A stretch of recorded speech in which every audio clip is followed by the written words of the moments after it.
The Celestial City.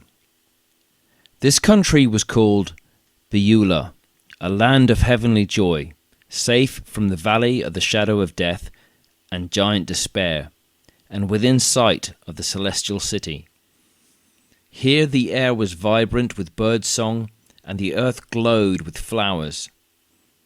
Here the sun shone day and night, and the Shining Ones often walked and talked there, for it was on the borders of heaven. After entering this land, Christian and hopeful wandered freely about, drinking in its beauty and feasting on its joys. Sometimes they heard voices from the celestial city itself exclaiming, "The Lord is coming to save you, bringing with him the people he has rescued." At other times, they were greeted by the inhabitants of Beulah with the words, "You are among God's holy people, the people he has saved." In this place of plenty, they feasted on corn and wine. High above the clouds, they glimpsed the celestial city, but only through a special instrument. Otherwise, the sight of those golden streets, bathed in sunlight, would have blinded their mortal eyes. As it was, they saw, though dimly, the streets of gold and buildings of pearls and other gems, and were suddenly overwhelmed with love and longing for that glorious place. These feelings were so intense that they brought about physical pain and sickness in the pilgrims, who were obliged to lie down and wait until the symptoms had ceased.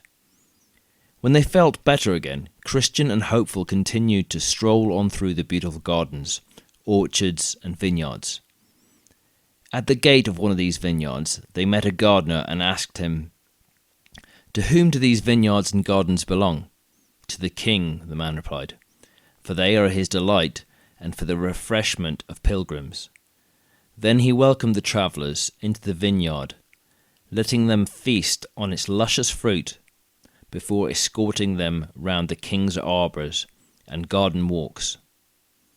Overcome at last by a pleasant feeling of drowsiness, the pilgrims lay down and slept, but even during their sleep they were able to converse freely and easily. This surprised them until the gardener explained that the grapes had this effect on people. When they fully awoke, Christian and hopeful got up and began to walk towards the golden city, taking care not to look directly at it. On the way, they met two Shining Ones who had asked them about themselves and the journey. Satisfied with the pilgrims' replies, the gleaming pair told them, "There are now only two more obstacles between you and the city." The first was a deep river which flowed between the land of Beulah and the celestial city. Christian and hopeful could see no bridge across this. Seeing their surprise, the Shining One said, "You must go through the water in order to reach the gate." "Isn't there another way to the gate?" the pilgrims asked.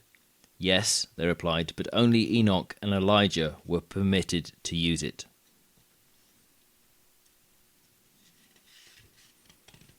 Hopeful was beginning to feel dejected, and Christian even more so. When they asked about the depth of the water, their guides answered, "You will find it deeper or shallower according to your faith in the king of the place." At last Christian and hopeful stepped hesitantly into the water. Immediately the older pilgrim felt himself sinking and shouted to his companion, who replied, "Be brave, for I can feel the bottom, and it's firm." But dark horror enveloped Christian, and he could neither see clearly what lay ahead nor recall any good moments from the past. Fear and guilt overwhelmed him. He was terrified by the thought of death and of being rejected at the celestial gate. All the sins he had ever committed seemed to rise up and condemn him.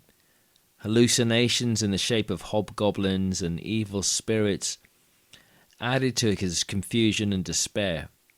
All this time, Hopeful had been trying to comfort him, as well as to keep his head above water.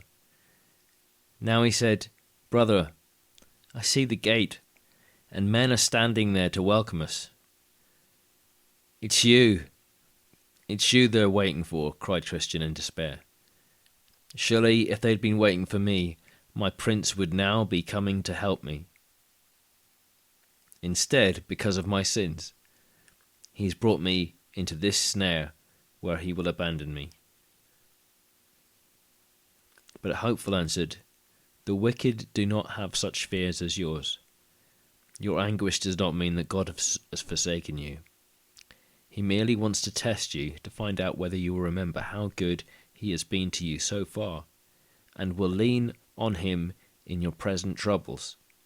Christian still looked dazed, but Hopeful called firmly, "Jesus Christ is making you whole and strong again." At these words, Christian's vision cleared and his depression lifted. Then he called out loudly and happily, "I see him. Oh, I see him. And he is saying, 'When you pass through deep waters, I will be with you.'" So saying, he began to move forward with Hopeful through the water. The pilgrims soon reached the shallower part of the river, and from there were able to wade ashore easily. As they gained the bank, they became aware of the fact that they had shed their mortal clothes. The same two shining ones whom they had met before greeted them, then helped them up the steep hill, through the clouds, and toward the celestial city. As they ascended, the heavenly guides described their destination. It is the paradise of God. Within it stands Mount Zion, the heavenly Jerusalem, they said, and its glory is indescribable. In it are countless angels. Abraham, Isaac, and the prophets are there, with all the spirits of good men made perfect. There you will meet with former friends.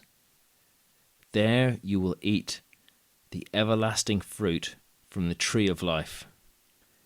There too you will receive white robes and walk and talk with the King, the Holy One, whom, to your delight, you will see as he really is. Sorrow and sickness, trouble and death have no place in this city. Instead, you will know comfort and joy, and reap the fruit of your tears, prayers, and sufferings.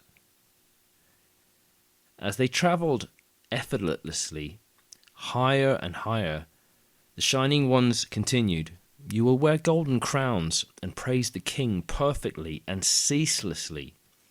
Clothed with glory and majesty, you will ride a chariot splendid enough to be included in the King's triumphal procession, when he descends on the wings of the wind to judge the world. He will sit on his throne, and you will sit beside him and help him pass sentence on all evildoers. Afterwards you will return with the King to the city, as trumpets sound, and stay with him there forever." By this time the gate was in sight, and from it a company of Shining Ones came out to greet the approaching group. On hearing that Christian and Hopeful were pilgrims who had left everything for the love of their Lord, the welcome party sang out, "Happy are those who have been invited to the wedding feast of the Lamb."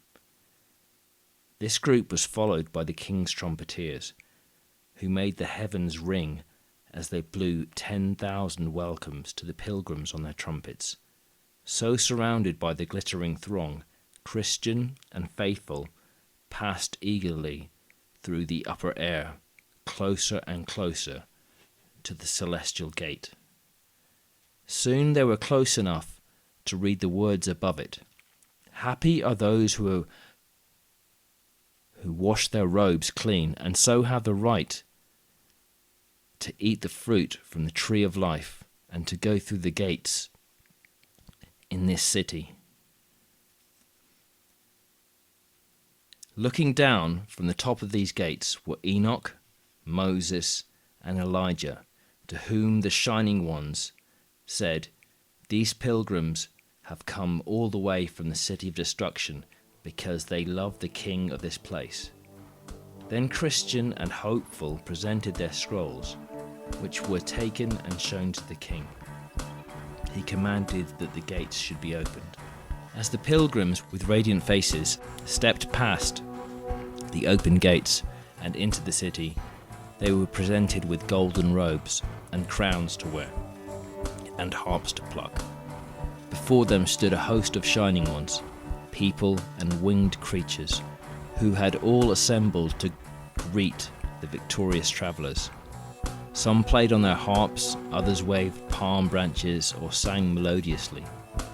"Come in and share your Lord's glory," cried a voice, and all the city's bells added a harmonious peal of welcome.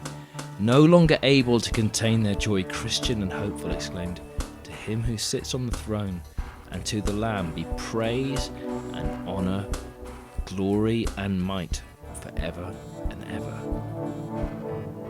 Then the gates were shut. Meanwhile, Ignorance, having reached the river, persuaded a ferryman to row him across. Arriving at the gate, he knocked and knocked. Finally, the men looking over the top asked him, "Where have you come from, and what do you want?" "I have eaten and drunk in the king's presence, and he has taught in our streets," replied Ignorance. The men then asked for his scroll, and the traveller began to fumble in his clothes. "Don't you have one?"